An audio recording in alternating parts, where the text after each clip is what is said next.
Google Sheets allows you to do things like date pickers, checkboxes, and also autocomplete, where you can get a summary of the lists provided. I'm going to show you how to do all of these things in Google Sheets in this video. My name is David Benaim, and I make tons of video content on Excel, Google Sheets, Power BI, PowerPoint, Zoom, Teams, all kinds of business software apps. And in this time, I'm going to focus on data validation, one of the most important tools within Google Sheets.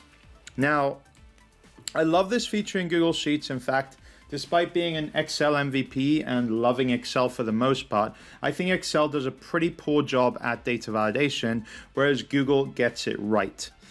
Google has a lot of extra benefits to Excel when it comes to these things. So a date picker, all you have to do is type in a date into any cell, and it automatically can become a date picker like that. However, if you wanted to apply to a blank cell, you need to apply data validation to it. So you can select your column, let's say all the way up to there, and then go to data and data validation. And then you can choose date. Now you can have isValidDate, but generally I like to give parameters so people don't enter something ridiculous. So I could say something like 1st of Jan 2015 and 31st of 12, 2020, like that. Press reject input. I always put this so that people actually can't enter it, and press save.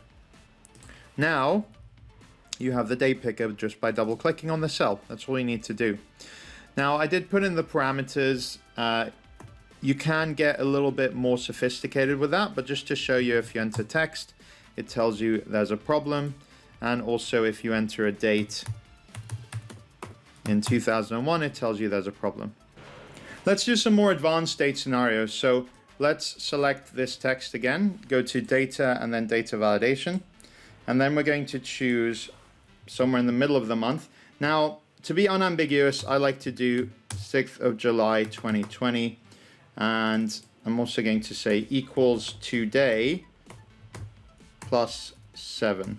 So this is the formula to give you today's date, and plus 7 is 1 week from today. You can also say show validation help text, but I'm going to edit this, press save. And now notice that these are out of parameters, and that's the symbol it gives you if you've already entered it. But if you go 6th of August 20, that is wrong, and it gives you the parameters. However, if you go with 24th of July, it automatically puts in the year for you as current year, and that works.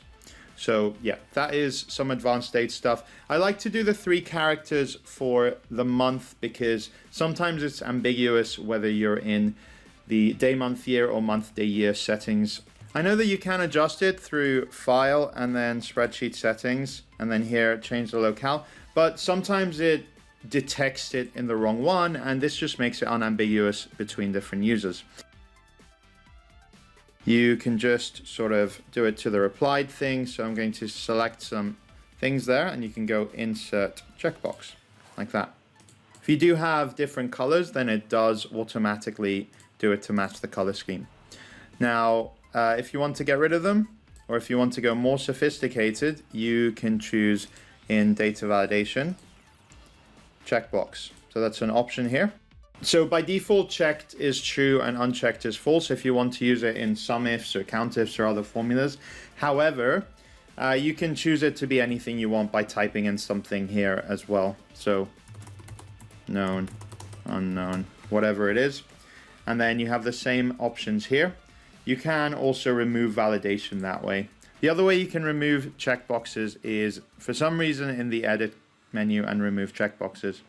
So what does that mean? That I changed what it does. I could say this equal to this cell, unknown, and if I drag that down, that is known. So if you bring it in that way, it will convert a checkbox into something else.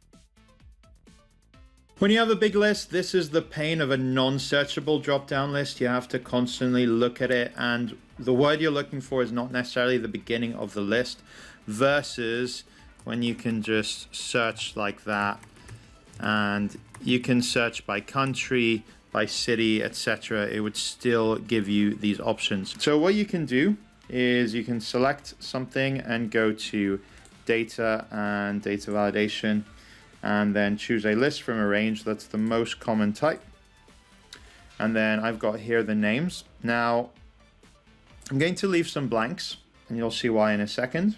Again, reject input is what I almost always use, and press save. Then you get the checkbox here that you can look at, but as you start typing, it also gives you this autocomplete list, which is really, really nice.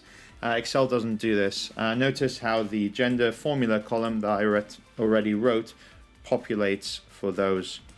Again, here I can do, if I don't have anything, it doesn't show me, but that is where I can put it in.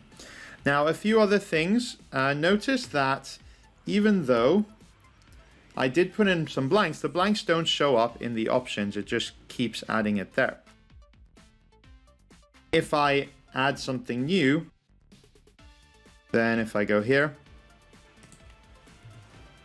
D will give me those extra options. Also, the list can keep expanding, so there can be a lot of things here before you need to scroll down.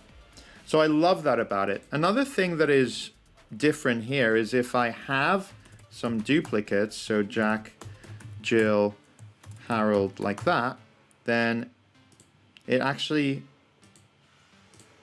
ignores the duplicates. Notice how it only has one version of Jack there. If you are going to do drop-down lists, I highly recommend sort orders, so people can find it easier to do. To do that, if you have your list pre-prepared, you can just use a formula equals sort, and then just click on it. Again, you can leave some blanks, and it will show it like that. Now it's sorted, so now just swap your data validation list to be in this sorted list and save. There you go. So now if you look at it, it's sorted, and as you type out, it also shows it to you sorted, which is great. So this can be actually extended to having a version of a dependent drop-down list. Here I have location, which is continent, then country, then city. These are, by the way, all the places where I have lived or my parents have lived. So if you want to make this happen, in Excel, what you can do is sometimes create a dependent drop-down list where first you choose continent, then country, etc. But in Google Sheets, although you can't do that, I find this approach is much better, because by having this autocomplete feature, if you look at something and start entering it, it automatically will give you the drop-down for whatever thing you choose, as long as it's at the start of the word. So it's able to pick anything from the start of the word in the autocomplete drop-down list. Now, I really love this feature. All you have to do is create the list. So here I've created the list. If you want to do it from scratch, going to add a new column, you could do equals this one and speech mark space, this sort of greater than sign, and this one, and speech marks like that. So this is concatenating the text together to include that. So you can do it this way, and then you can just sort of go to data validation and set it up to be the location there. Again, remember, always leave blanks, because why not? It doesn't block you anything, and duplicates are okay. There you go. So location again. Now if you start typing, it will give you the list with whatever it is you are looking at. So A could be Africa, America, Asia, etc. So when I do data validation, I always like to have this instructions row. So each column has an instruction. I mean, the pop-up that stops them, I sometimes have, but often I just like to summarize it here. So wherever I have the word choose, it is validated, and that comes out in yellow. Formula is in red, and free type is in green. And if I change one of these, then it allows that. How do I do this? Uses a feature called conditional formatting. Let me first go to format and clear formatting. Then what I can do is format and conditional formatting, and if text contains choose, so it contains, it doesn't need to be everything, then it's yellow. Add another rule, and then just go formulas in red, make sure that it's spelled correctly, add another rule, and then free in green, like this. So that is conditional formatting that I like to apply there. Let's just go through some other ones. So you can have validation for email so that people don't write something that is not an email. So you can select it, you can go to data and then data validation, choose text that is valid email. You also have is valid URL. So that gives me this if it doesn't allow me. So I need to do at something dot something, and then it works. By the way, if you do want to copy and paste validation from one place to another, you can select it. You can go to copy, and then you can just go somewhere else, like lower down. You can go to edit, paste special, and paste validation only, data validation only. And then just to check, I can go to data and data validation, and that is valid email there. Data validation, and they can say it is a number between, greater than, etc. I normally do between. If it's positive, force them to enter something above 0 and give them a high just in case they go too much. Let's use show warning just to show you the difference as we go there. So if someone writes a number, no problem. If they write a number that's too high, it gives them this. So it gives them this pop-up, but it doesn't block them from doing it, which is different to the other option, which just straight up rejects the input like that.